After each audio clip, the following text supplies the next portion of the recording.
வணக்கம் ஃப்ரெண்ட்ஸ். நிலவின் நிழலில் காதல் ஒரு குட்டி ஸ்டோரி பார்த்துடலாமா? அது ஒரு அழகிய பாரசீக நாடு.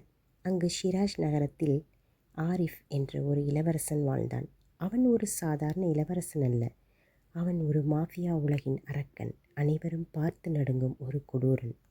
ஆனால் அவன் இதயத்தில் ஒரு பெருமை இருந்தது. ஒரு நாள் குதிரையில் சென்று கொண்டிருந்தான். அப்போது ஒரு சிறிய கிராமத்தில் சற்று இளைப்பாற ஒரு இடம் தேர்வு செய்து அமர்ந்தான். அங்கே அவன் கண்ட காட்சி அவனை அந்த இடத்தை விட்டு நகரச் செய்யவில்லை. அந்த ஊரின் திருவிழா கூட்டத்தில் ஒரு அழகான தேவதையை கண்டான். அவள் முகம் நிலவொளி போல ஜொலித்தது. அவள் கண்கள் 1000 கதைகள் பேசுவது போல் இருந்தது. அவளை அருகில் சென்று பார்த்ததும் அவன் இதயம் வேகமாக துடித்தது. ஒரு நாட்டின் இளவரசன், மக்கள் பார்த்து நடுங்கும் மாஃபியா தலைவன்.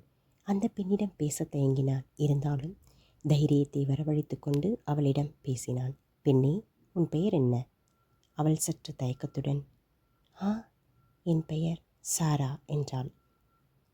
அவள் தன் பெயரை நடுங்கும் குரலில் சொன்னதும் அவளுடைய இனிமையான குரல் அவனுக்குள் ஏதோ ஒரு மின்னலை பாய்ச்சியது.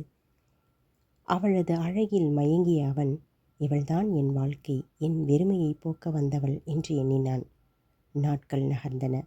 சாராவை பார்க்க தினமும் அந்த சிறிய கிராமத்திற்கு சென்று வந்தான்.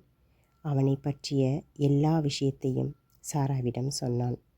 அதுவரை ஆரிஃப் இந்த நாட்டின் இளவரசன் என்று நினைத்த சாராவிற்கு இப்போது பயம் அதிகரிக்கத் தொடங்கியது.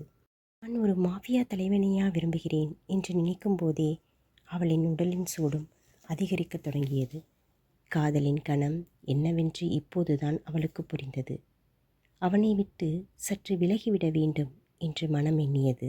ஆனால் ஒரு தயக்கம் இருந்தது. சில நாட்கள் ஆரிஃபை பார்ப்பதையே அவள் தவிர்த்தாள்.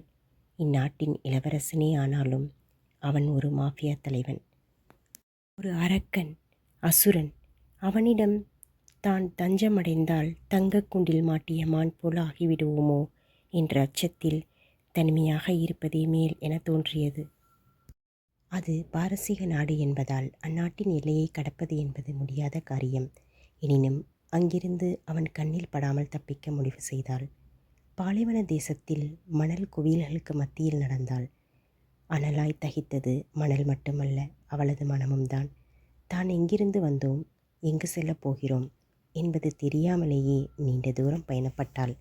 களைப்பின் மிகுதியால் பாலைவன சோலை பகுதியில் சிறிது இளைப்பாறினாள்.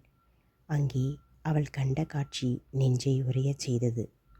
அங்கு மாஃபியா தலைவன், நாட்டின் இளவரசன் ஆரிஃப் நின்று கொண்டிருந்தான். அவளை பார்த்ததும், ஏ சாரா, என்னிடமிருந்து அவ்வளவு சீக்கிரம் விடுதலை கிடைக்காது உனக்கு. என் இதய சிறையில் என்று உன்னை பூட்டிவிட்டேன். எங்கே போகிறாய் என்றான். சாரா தயங்கி தயங்கி, என்னை மன்னியுங்கள் இளவரசே, நான் உங்களிடம் அடிமையாக இருக்க விரும்பவில்லை. நான் இந்நாட்டை விட்டு போகிறேன் என்றாள். ஆரிஃப் சத்தமாக சிரித்தான். இதுவரை அவன் மனதில் இருந்த அத்தனை அன்பையும் அவளிடம் ஒப்படைத்தான். நான் அரக்கன்தான், அசுரன்தான், இந்த இருட்டு உலகின் தலைவன். உன்னை பார்த்ததிலிருந்து உன் அடிமையாகிவிட்டேன். சாரா, நீ இல்லாத இந்த உலகில் நானும் வாழப்போவதில்லை.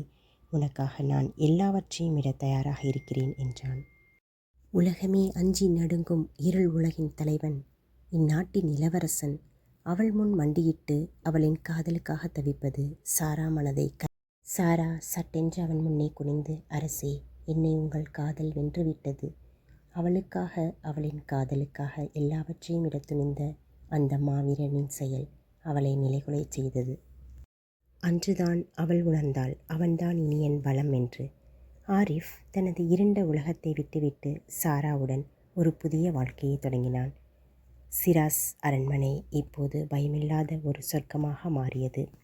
ஒரு உண்மையான காதல் கொடூரமான இதயத்தையும் மாற்றும் என்பதற்கு இந்த கதையே ஒரு சாட்சி. ஃப்ரெண்ட்ஸ், வீடியோ பிடிச்சிருந்துச்சின்னா லைக், ஷேர் அண்ட் கமெண்ட் பண்ணிக்கோங்க. நன்றி, வணக்கம்.